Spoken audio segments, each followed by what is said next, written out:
Lahore high court ने हुकूमत पंजाब के जो प्रॉपर्टी ऑनर ऑर्डिनेंस था उसको मुअत्तल कर दिया है। इसके हवाले से पूरी की पूरी पंजाब हुकूमत की मशीनरी ले लें, नून लीगी कारकुनान ले लें, वो अदालत पर मुसलसल एक किस्म के जो ट्रेंड्स जो हैं वो चला रहे हैं। अदालत की बात को कोई भी नहीं समझ रहा कि मैं कोई इनका तर्जमान नहीं, लेकिन जो इस वक्त परसेप्शन डेवलप हो रहा है वो यही हो रहा है कि जैसे पंजाब हुकूमत और लाहौर हाई कोर्ट जो है वो आमने सामने आ गए। अच्छा, उन्होंने जो बात कही है कि भाई कोई भी पटवारी, कोई भी तहसीलदार, इवन देन कोई भी इंतजामिया का या रेवेन्यू डिपार्टमेंट का बंदा जो है वो चंद पैसे लेकर किसी भी प्रॉपर्टी को किसी के नाम भी कर देता है। आपके पास तो कागजात है, और जो कागजात आपको कहेंगे कि भाई ये प्रॉपर्टी इसकी है, उसके ऊपर जो है पटवारी के और बाकी रेवेन्यू डिपार्टमेंट के अफसरान के साइन है, तो बस उसका जो है वो 10 मिनट के अंदर फैसला हो जाएगा। नो डाउट मैं एक बात जरूर कहूंगा, जो हकदार थे वो बरमला तौर पर इस चीज का इजहार कर रहे हैं कि हमें हमारा हक मिला है और हमें इस जरिए से हक मिला है। ये सबसे पहले चीफ जस्टिस आलिया नीरब साहब को देखना चाहिए कि कोई भी प्रॉपर्टी का केस है, कोई भी अदालत जो है उस फैसला सादर फरमा दे 90 दिन के अंदर, उसके बाद जिसका हक होगा उसको मिल जाएगा। अगर कोई नहीं दे रहा होगा तब इंतजामिया का बनता है, तब रेवेन्यू डिपार्टमेंट का बनता है कि भाई उसको जो कब्जा जो है वो उसको लेकर दे। ये नहीं कि बैठकर कोई डीसी एसी जो है या कोई भी रेवेन्यू डिपार्टमेंट का बंदा जो है 1 मिनट के अंदर फैसला कर दे, और चाहे उसके कागजात बोगस हैं। तो ये सारी चीजें जो है इसको बाकायदा तौर पर रेगुलेट करने की जरूरत है। आज की सबसे बड़ी खबर ये है कि लाहौर हाई कोर्ट ने हुकूमत पंजाब के जो प्रॉपर्टी ऑनर ऑर्डिनेंस था उसको मुअत्तल कर दिया है। इसके हवाले से पूरी की पूरी पंजाब हुकूमत की मशीनरी ले लें, नून लीगी कारकुनान ले लें, वो अदालत पर मुसलसल एक किस्म के जो ट्रेंड्स जो हैं वो चला रहे हैं कि जी ये आर्डिनेंस जो है किसी भी तौर पे रिवर्स नहीं होना चाहिए। और मुख्तलिफ वीडियोस जो हैं वो सोशल मीडिया की जीनत बन रही हैं, जिसमें मुख्तलिफ फैमिलीज़ को दिखाया जा रहा है कि देखें जी इतने 32 साल बाद इसको कब्जा मिला, 10 साल बाद इसको मिला, 14 साल बाद इसको मिला। अच्छा, अदालत की बात को कोई भी नहीं समझ रहा कि अदालत या ख़ास तौर पे जो चीफ जस्टिस आलिया नीलम का के नाम लिया जा रहा है, उनको बाकायदा जो है वो इसके हवाले से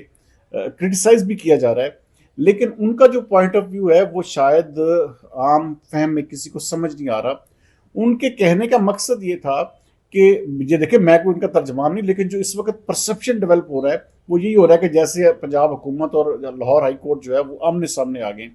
ऐसा बिल्कुल होना नहीं चाहिए, और ख़ास तौर पर इसके हवाले से कोई ना कोई मीडियम या कोई मीडियोकर किस्म का जो है वो कोई ना कोई हल जो है वो लाजमी तौर पर निकालना चाहिए सबको।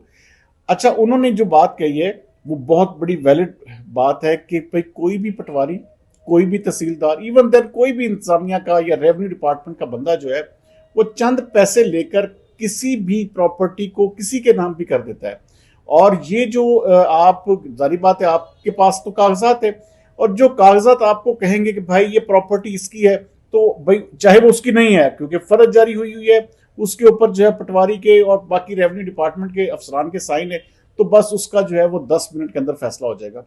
इसके हवाले से कोई ना कोई लाजमी बात है कि सिविल कोर्ट्स में या मुख्तलिफ अदालतों में इसके हवाले से बहुत सारे केसेस जो है वो चल रहे हैं, जिनका फैसला जो है, हाँ आप ऐसी प्रॉपर्टी को जिसका फैसला हो चुका हो, चाहे वो किसी की जायदाद, वही विरासती जायदाद है, चाहे वो किसी भी तरह से उसने खरीदी है, चाहे उसके साथ किसी भी तरह से कोई भी मामला हुआ है,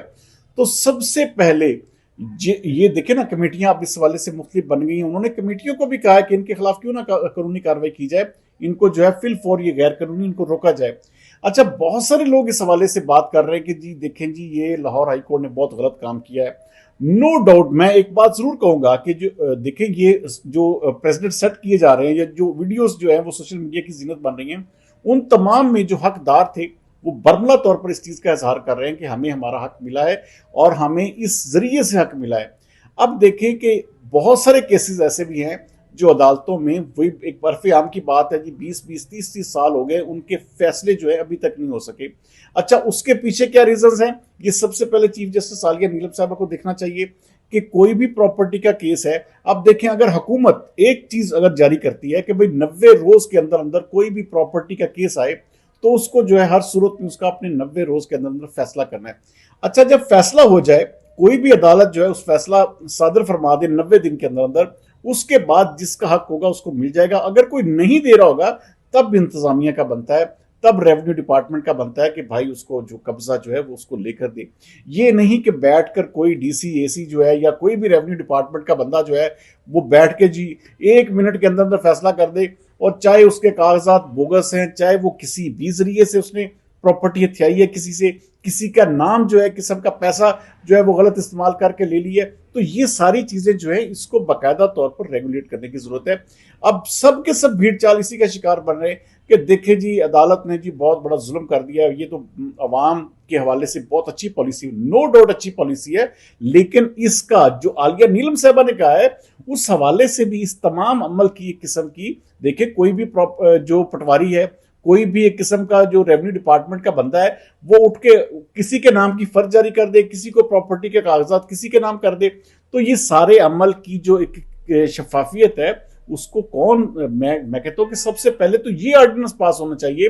कि कोई भी शख्स पाकिस्तान में, देखिए पाकिस्तान में होता क्या है, यही तो सबसे बड़ा प्रॉब्लम है कि जायदाद कैसे हथियाई जाती है। जब आप किसी के नाम फर्ज जारी कर दें, किसी के नाम जो है वो कागजात किसी को दे देंगे, तो इस यही वजह है कि यहीं से डिस्प्यूट का जो है वो सिलसिला शुरू होता है। और विरासती जायदाद ये इन तमाम मामलात के हवाले से जारी बात है, लिटिगेशन बड़ी लंबे अरसा चलती है। ये जरूर इस वक्त, क्योंकि लाहौर हाई कोर्ट की भी ये अबलीग ड्यूटी होनी चाहिए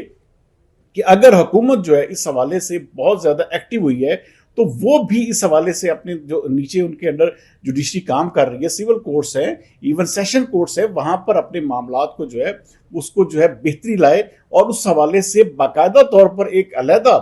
अगर इसके हवाले से कोई अलहदा अदालतें बनानी पड़े तो वो भी बनाई जाए। क्योंकि सबसे बड़ा झगड़ा जो है इस वक्त अगर पंजाब में खास तौर पर ये जायदाद के वाले तनाज़ात हैं जिनकी वजह से ये कत्ल गारत और ये तमाम मामला होते हैं, तो इसके ऊपर जो है सबसे पहले कोई ना कोई ऐसा रोड मैप लाजमी तौर पर बनना चाहिए और हुकूमत को और जुडिशरी को, अदालत को मिल बैठकर कोई इसका मीडियम, कोई ना कोई तरीकाकार या हल निकालना चाहिए। ना कि ये कि अब एक किस्म का चीफ जस्टिस आलिया नीलम साहबा ने इस फैसले को रिवर्स किया है तो पूरी की पूरी इस वक्त नून लीग जो है वो चढ़ दौड़ी है जी, वो देखें जी ये अदालती वार जो है ऑर्डिनेंस पर बिल्कुल नामंजूर है और ये क्या कह रही हैं, किस तरह से ये सारा कुछ हो गया। इस तमाम मामले को एमिकेबली अच्छे तरीके से हल करने की जरूरत है और खास तौर पर चीफ जस्टिस लाहौर हाईकोर्ट, उनकी सबसे ज्यादा भारी जिम्मेदारी उनके ऊपर है कि ये जो एक स्टिग्मा लगा हुआ है अदालतों के ऊपर कि 30-30 साल 40-40 साल जो है वो केस जो है वो लगे हुए हो जाते हैं, उसका कोई फैसला नहीं होता। कहते हैं कि एक जो है वो पोता केस करता है, वो दादा बन के फौत हो जाता है, लेकिन उसका फैसला नहीं होता। तो इस तरह की चीजें जो हैं सबसे पहले पंजाब में खास तौर पर जो लाहौर हाई कोर्ट है, चीफ जस्टिस साहबा को देखनी होगी। अपने अंडर जो जुडिशरी है उसको हर सूरत में इस चीज का लाजमी तौर पर उनको पाबंद करना पड़ेगा कि भाई आपके पास प्रॉपर्टी के केसेस जो हैं जितने भी आते हैं आप उसको कम से कम वक्त में, अगर देखिए हुकूमत 90 डेज कह रही है तो 90 डेज के हवाले से कोई ना कोई ऐसा मैकेनिज्म बन सकता है।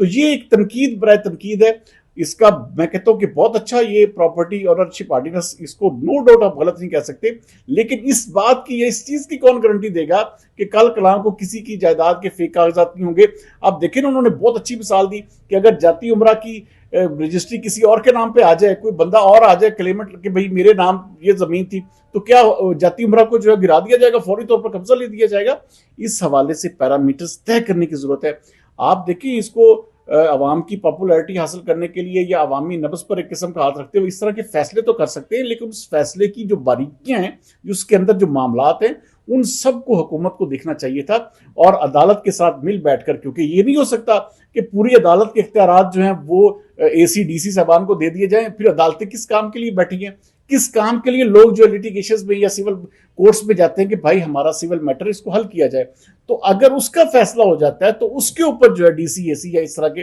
तमाम जो इंतजामिया के लोग हैं उनकी फिर जिम्मेदारी बनती है कि अदालत के हुक्म पर फौरी तौर पर अमल दरामद कराए। और इस हवाले से लाजमी तौर पर रोड मैप बनना चाहिए। ये कानून साजी जो है कभी भी किसी भी सूरत में, खास तौर पर इस तरह के मामलात की, अदालत को अपने साथ शामिल किए बगैर नहीं करनी चाहिए।